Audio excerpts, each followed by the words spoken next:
Tout d'abord, préparez le lit de la plaie et la peau périlésionnelle conformément au protocole de l'établissement. Si nécessaire, appliquez un produit de protection sur la peau situé autour de la plaie. Lors de cette application, l'hydrocolloïde Snap Securing a été utilisé afin de créer une adhésion étanche sur un contour anatomique complexe. Avant d'appliquer l'hydrocolloïde Snap Securing, s'assurer que la peau est propre et sèche. Mettre en forme l'hydrocolloïde pour l'ajuster au contour extérieur de la plaie du patient. Mettre en place l'hydrocolloïde Snap Securing autour de la plaie en appliquant une pression légère. S'assurer qu'il reste au moins 1 cm de peau saine entre le bord de la plaie et l'hydrocolloïde Snap Securing.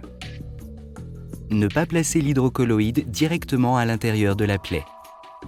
Ensuite, découper la mousse suivant la taille et la forme de la plaie. Placez la mousse dans la cavité de la plaie, de sorte qu'elle remplisse la totalité de la cavité, en recouvrant également les berges de la plaie.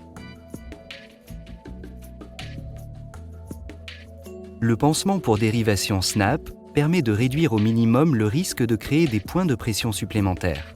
Pour une orientation optimale du pansement, la partie formant la dérivation doit venir se poser à plat sur l'extrémité, et l'orifice doit se trouver sur une surface non portante.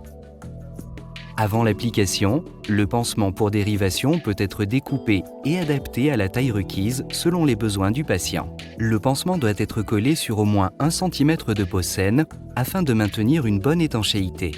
Pour commencer l'application du pansement Snap Bridge, retirez lentement la pellicule détachable en plaçant avec précaution le pansement Snap Bridge sur la plaie. S'assurer que l'ouverture centrale de l'orifice est placée directement au-dessus de la mousse et appliquer délicatement le pansement sur la plaie. Ensuite, retirez l'une après l'autre les pellicules détachables latérales et appuyez avec précaution sur le restant du pansement hydrocolloïde afin de le faire adhérer à la peau. Aplanir le pansement avec les mains jusqu'à obtenir l'étanchéité à la peau. S'assurer qu'au moins 1 cm de peau saine autour de la plaie est collé au pansement afin de maintenir une bonne étanchéité. Remarque: pour permettre à l'adhésif d'adhérer correctement à la peau, il est souvent utile de placer ses mains chaudes sur le pansement en le maintenant à plat.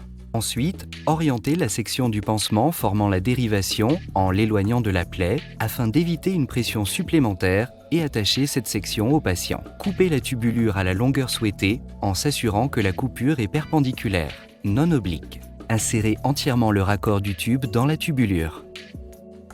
Connectez la cartouche de thérapie SNAP au raccord du tube en se servant des deux mains.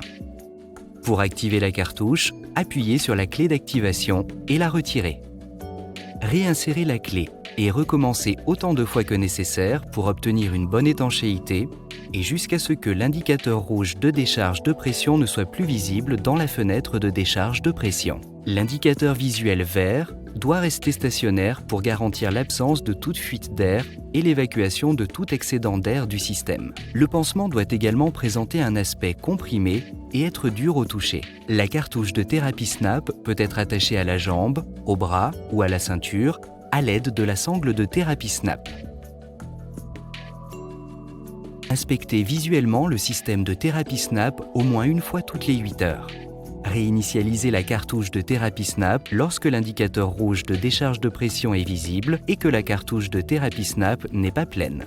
Remplacez la cartouche de thérapie SNAP lorsque l'indicateur rouge de décharge de pression est visible et que la cartouche de thérapie SNAP est remplie d'exudats. Le système de thérapie SNAP est une option discrète et portable pour vos patients.